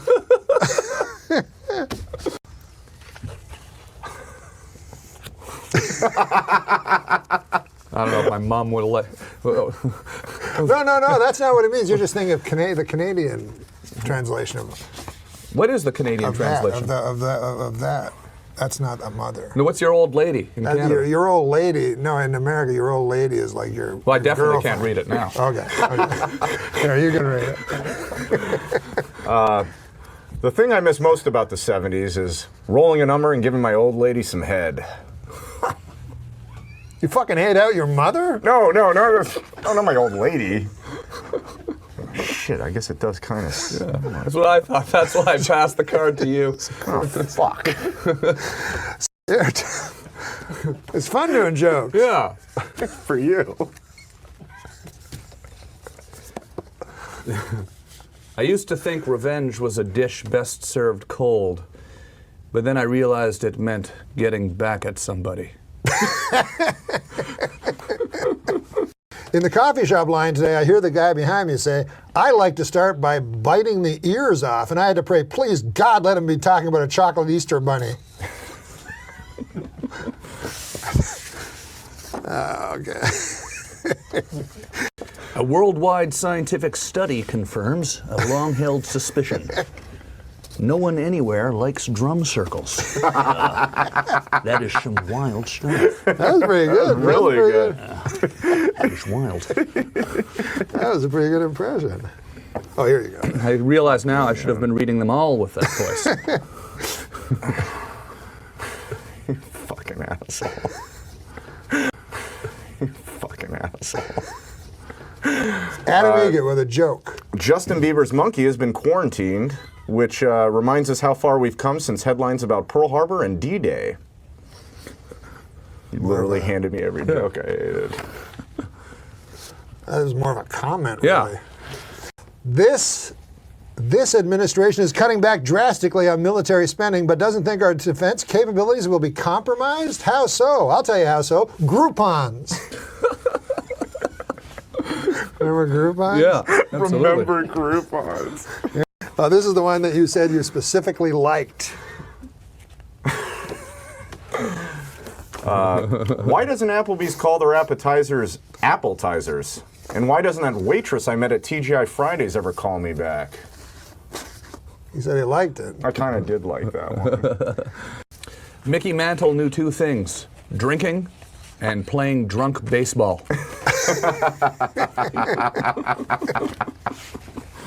I feel the same way about slaves as I do about shirts with flame patterns on them. I don't want to be friends with anyone who owns either of them. Another funny and true one. Music is the universal language, but one day soon it will be replaced by Chinese. Yeah. That's right.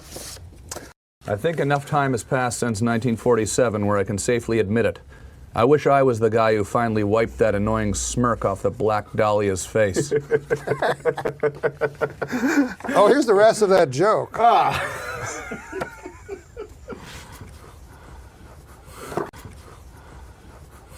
Adam Egan, finishing off the joke. Makes her fly. Note, you know I can understand why someone in show business would want to drink liquor to soothe and steady her nerves. Why some people I know I drink liquor and get so steady they can't even move. Oh my God. Okay, let's get back to Tom. You wrote all these, Norm, or you sit up and write all these, or? Hey, news media, leave Kim Kardashian alone, will you? She's pregnant. Of course she's gonna gain weight. And if anyone knows about rapid weight gain, it's me. You know, I went to see the doctor about it, and he told me to open my mouth and say, oink. I thought that was a little out of line, Tom. Here's a historical one for Tom Green.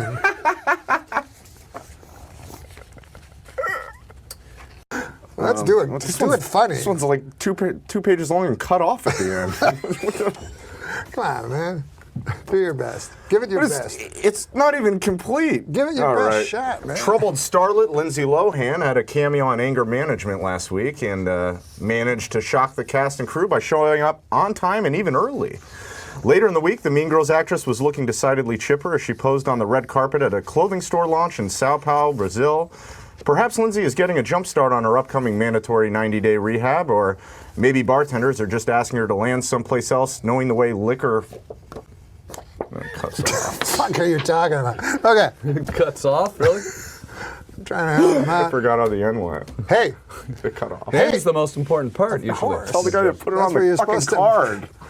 A Miami, Florida pimp is in custody after forcing a 13-year-old prostitute to have his name tattooed on her eyelids when she threatened to run away from him.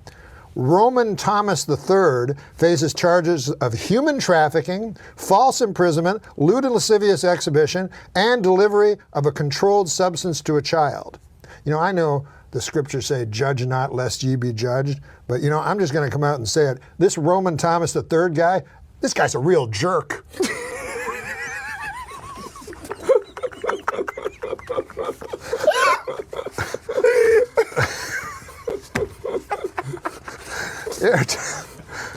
It's fun doing jokes. Yeah. In the hopefully not too distant future, North Korean dictator Kim Jong-un is going to hear a loud popping sound. The sound of his head coming out of his own ass.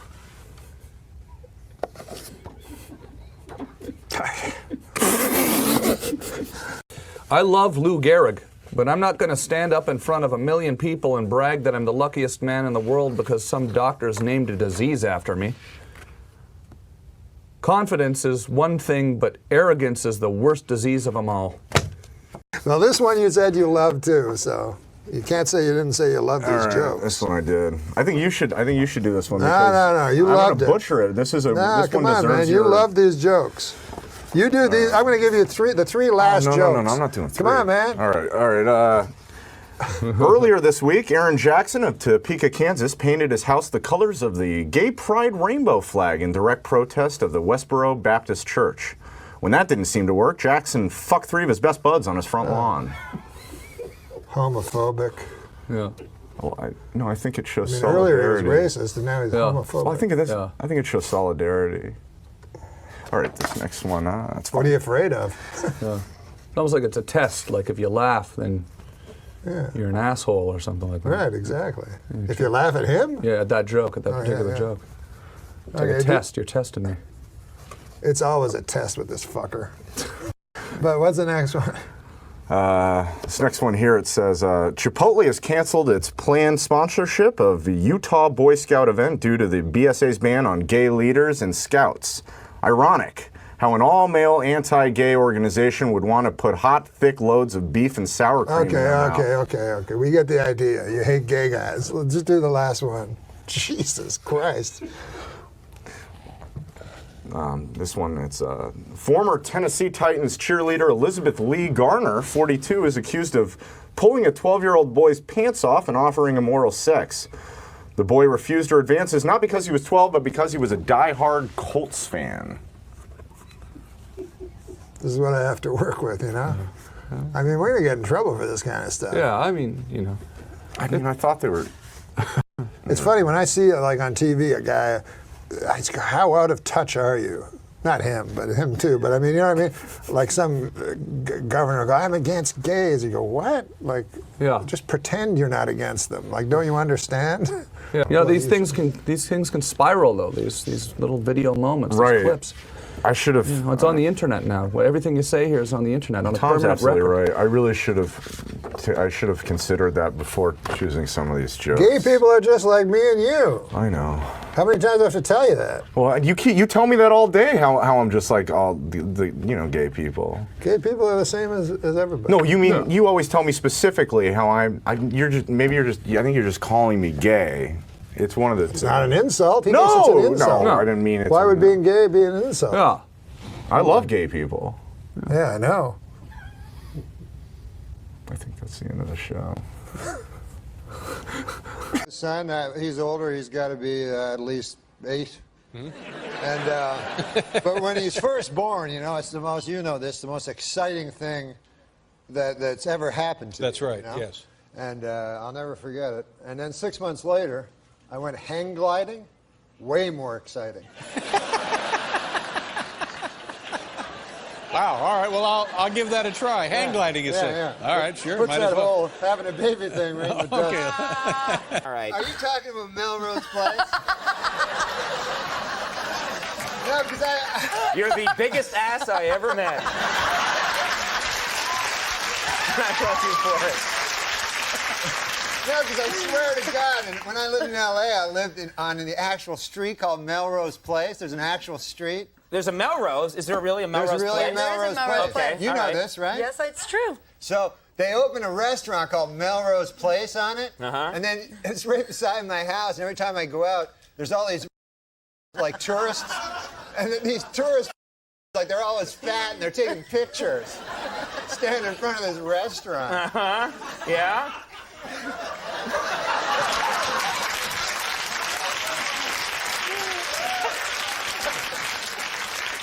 Well, thanks for the help, pal. He'll get over it. You'll see. Now, I got to ask you about this because we brought... Shut up. That makes it all right. Well, I want to talk to you about something because this came up earlier in the show accidentally because I didn't know what Norm was going to talk about tonight, and it's best sometimes if I don't know. But he mentioned Carrot Top. You are making a movie with Carrot Top, right? I made a movie with Carrot Top. Okay. You've made a movie with Carrot Top. It's not out yet. No, it's Can you not put out the yet. picture up of Carrot Top again just so we can all see him? Oh, there it is again, yeah. All right. Okay. Wait a minute, she left Melrose Place to do a movie with Carrot Top? That's where I'm going, my friend. This begs the question now, why a movie with Carrot Top? Why a movie with Carrot Top? I mean, no, I don't know much about Carrot Top, you know? I don't know much about him. I'm a little jealous because he's a red-haired comedian, and I felt like maybe you'd do a movie with me first, then move on to Carrot Top, then to Ralph Mal from Happy Days. You know, it's sort of the three. There's an order in which you do movies with the redheads. What's he like, first of all? He's extraordinarily sweet. Nice guy. He really is. And he worked very hard, and he was adorable. And he works with a lot of props and stuff, too, right? Not in the movie. Oh, in the movie they took his props away? They took his props away. That's a bad time to suddenly take away everything you know about comedy. You know, you've been using props now all your life for comedy. Now we're going to take them away when you make your first movie. Was he okay, though, with it? He was cool? He was great. He did a wonderful job. Do you have a scene where you and him embrace? Yeah, lots of making out. Oh, for God's sake. Nothing but making out. All right. It's like 9.5 weeks, but Carrot Top. Basically what we were doing. Wow! I gotta check out that movie. Is it called 9.5 Seconds?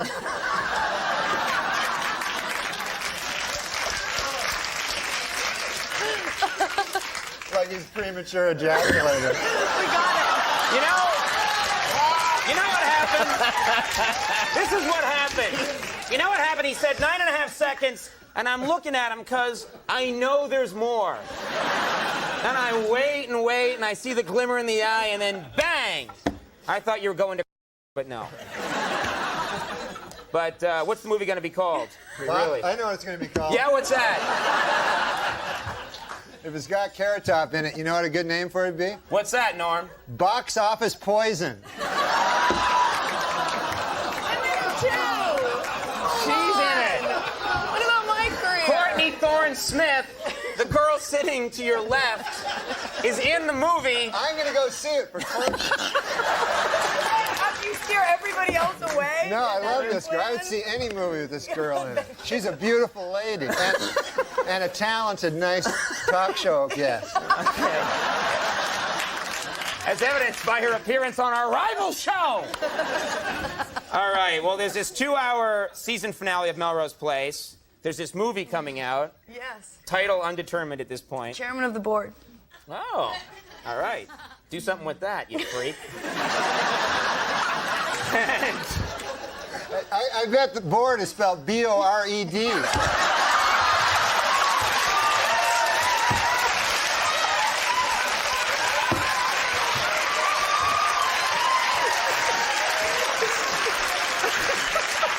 you like people that are sincere. Yes. What about gifts? Are gifts a good idea? Or does that put too much? Gifts are good. Gifts are really, really nice. But I don't like. I dated a guy once. Well, we dated and we broke up. And to get back together, he gave me like this little G-string outfit. You know, like this little. And I was like, wait a minute. That's for you. That's not for me. So stuff like that is not good. Another guy gave me a keychain, a plastic keychain. Well, that guy is a moron. How do I get the supermodel back? Hey, look, $1.99 at the airport. I heart New Jersey. He really gave you a He gave me keychain? a plastic. I was going to bring it out, but I couldn't get it off of my keys, so I left it in the backstage. But he gave me a keychain. Why didn't you bring out the G-string?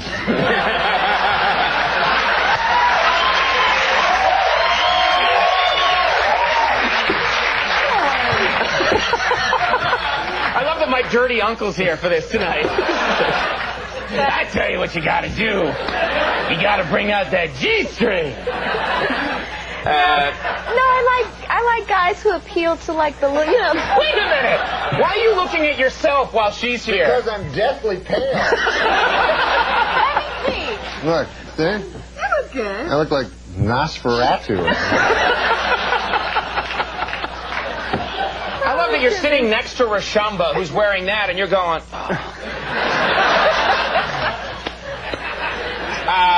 you're writing a book. Yes. How to be a model. Yes. The Complete Idiot's Guide to Getting into Modeling. So, like, rule number 1, be incredibly beautiful. I mean, what are the things that you can do? I know rule number 2. Yeah. Don't be a midget.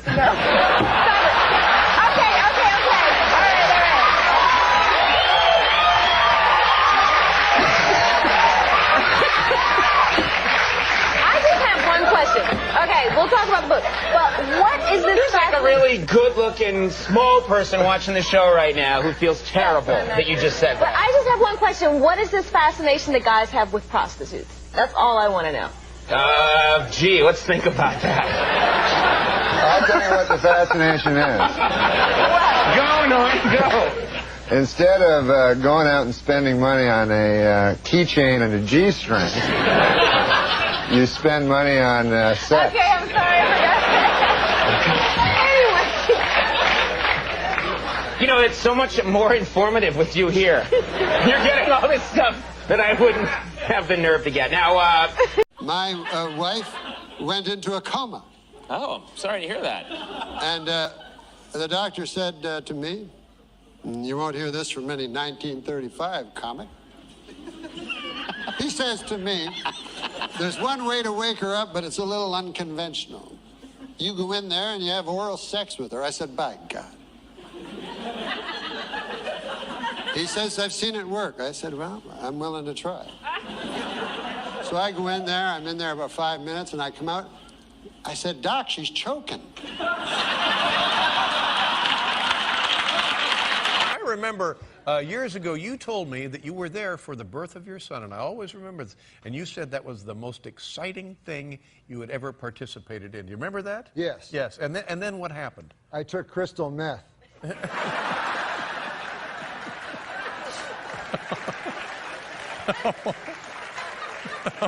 Oh, no, you didn't. I didn't, No. I didn't know what you were getting No, at. that's right. No, and then you said a couple of weeks later you went skydiving. Oh, was that it? Yeah, that was what it was. Yeah. Or hang gliding. Yeah, hang gliding. And how was that compared to the birth? It was. This was a joke I did at one point? I have to do your act for you now? Is that what it's come to? And you said that was much more exciting than the birth. Oh, I'm sorry. That's what's. Well, it's time to do jokes. This is where we put in a big thing, jokes. Yeah. So here, you can Does start. it flash? Does it have You exclamation can start. mark? Just do the joke right into that Okay. camera. And who wrote these? You got me just doing jokes. Just read a joke. Unsolicited. Is this from that joke book, that 1942? No, this is a real joke. 2 businessmen bought the Milwaukee Bucks for $550 million. They are very excited with their purchase, as this is the only legal way to own black people. Now that is here, and I read that. Well, you're not there. You know how businessmen are racist? They are. Yeah, so it's them being racist. They not are. You. The two businessmen that bought the Milwaukee Bucks for $550 million Yeah. are racist, according oh, no, they're to this. fine, man. Some gold-plated chains would make a nice retirement gift for a very, very good slave. Well, Are you serious? Well, this was written. Are you serious? This was written years Did ago. you just write that? I didn't write it. Did you just say that? No, I read it. Yes. You read that? It was an old. This Lindsay Lohan can't swim a stroke, but she sure knows every dive in town. That one I liked. That was my favorite. I'm keeping this. That is a favorite? Did you write this? I didn't write that one. No. Sure, junkyard dogs are mean, but the meanest dogs are generally found guarding concentration camps. And it says here, there's a note. Early versions of the Jim Croce's 1973 smash hit Big Bad Leroy Brown. You remember that song? Tell people what.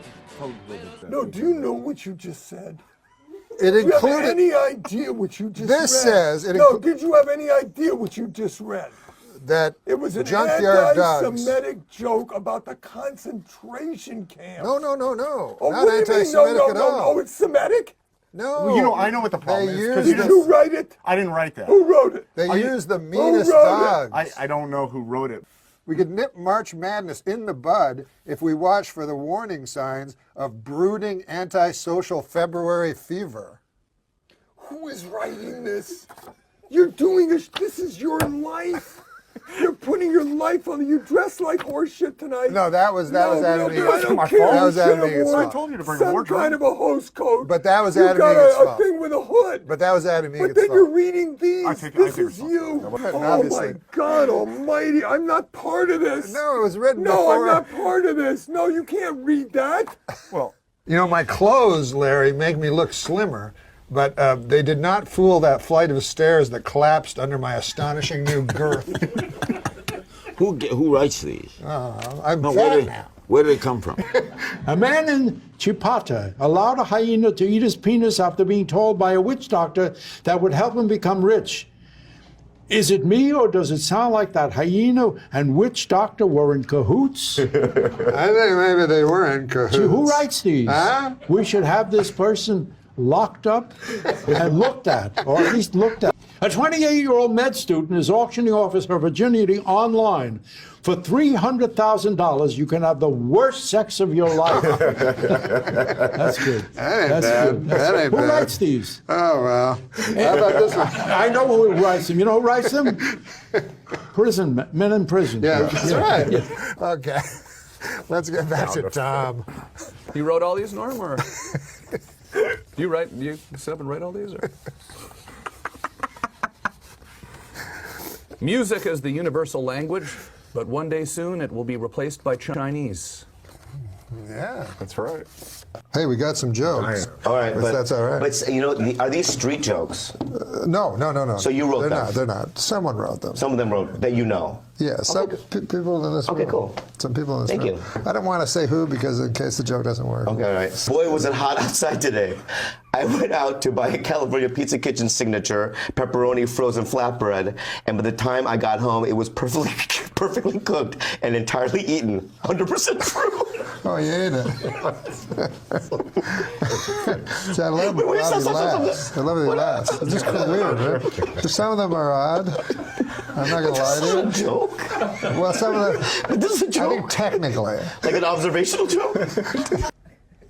Las Vegas is now home to a 550-foot-tall Ferris wheel. Also drawing thousands to Las Vegas, whores. That's you. That's your voice all the way right there. It's the old the Norm MacDonald lean in whores. No. All right, listen, man. A lot of people talk about masturbating to the Sears catalog when they were younger, you know? Yes, I've looked through them. You know, because they're nowadays with the porn and everything. But I'm a lot older than that. Back in my days, you actually had to go to a Sears store and fucking whack off. To the mannequins. I don't know. I used to love mannequins. That doesn't make sense because Did you? Sears started as a catalog. It did? Yeah. Sears? Oh, you're Story. right. You're right. that That one- didn't make sense. Did you write that one? Well, you're right, though, because you know what? They used it in the was old a- outhouses. They would use the Sears catalog as toilet paper. Toilet paper. This paper was so thin, probably. Hey, a cowboy at a rodeo in Georgia used his lasso to apprehend a gunman. At least this is according to a recent segment of America's hottest new game show. Georgia Police Blotter or episode synopsis from Walker, Texas Ranger. It's a long one. I know. Too long. It wasn't beaded out properly. Where did these come from? Hey, All My Children star Matthew Cowles. You ever watch All My Children? Sure. Well, All My Children star Matthew Cowles has died at the age of 69. Oh. Or has he? Oh. It's what is All My Children called? It's called a soap opera. Soap opera. Yes. Yeah. Soap opera. Where do you get these jokes? Some guy. A Pakistani father stoned his daughter to death for marrying a man of her own choosing, which means Pakistan's tourism board is going to have to find a new slogan to replace "Come to Pakistan." 3 whole days without anyone being brutally stoned to death by her own father. You like that one? These are Norm MacDonald. No, here, this is an actual joke. That's what I was laughing at. Mark, this is an actual joke. This is an actual These are joke. Norm jokes. This is an actual joke. The only things certain in life are death, taxes, and getting caught whacking off in a Target dressing room. Are these your tips? I learned that the hard way. You want to read a joke? Yeah, man. Who wrote these jokes? We can't say. I'd like to do something about a film or something. Oh, good. How do you know that fast? How do you know that fast? and saw. I'm a good cheater. Fast and Furious 6 opens next week. The cast is getting a little older. It's less fast and furious and more like brisk and peeved. Remember the good old days back when MILF stood for mentally ill ladies I'd like to fuck? That's right. Do you have a writing staff? Oh, yeah. You do? We have Steve O'Donnell. Steve, these are really good. To stop a pit bull attacking her daughter, a Texas man bit the dog. Well, that's an interesting story. A man bites a dog. It's not what I would call news. Man bites dog? Yeah. It used to be dog bites man, right? Yeah. Is that the joke? Yeah. I don't get this. I don't get it, really. Do you write these for real? Do these come from the fucking YouTube? Are these from the audience? They write them? Did you read them? Did you write them or the audience? Sure. No. Neil Patrick Harris posed nude for the cover of Rolling Stone except for a hat hanging off his wiener. And this morning, Adam Egat. Oh, is that your name? Fucking change it. And this morning, Adam woke up and said, "Hey, where's my hat?" Sorry, Neil Patrick Harris' cock. It's on his dick. Go get it. I bet Neil Patrick Harris fucking shoved his cock deep up his asshole. Huh? Oh my God. But he probably couldn't even get it hard because look at him. So he had to like cram it in. Like, you ever have to cram it in? Or no, you probably. Recent studies show fish can communicate with each other using subtle physical gestures. One of their most common messages, "Let's leave this party early." I don't know, what is that? Yeah. What does that mean? Well, it's a subtle, it's fucking his joke. Hey, World Cup. You watch the World Cup? Oh, I'm wearing one. I'm king here. In World Cup soccer, Mexico defeated Cameroon 1-0, or as it's known in soccer, a blowout. Yeah, right? Yeah, very low-scoring games. You know? Who wrote these? The enemy?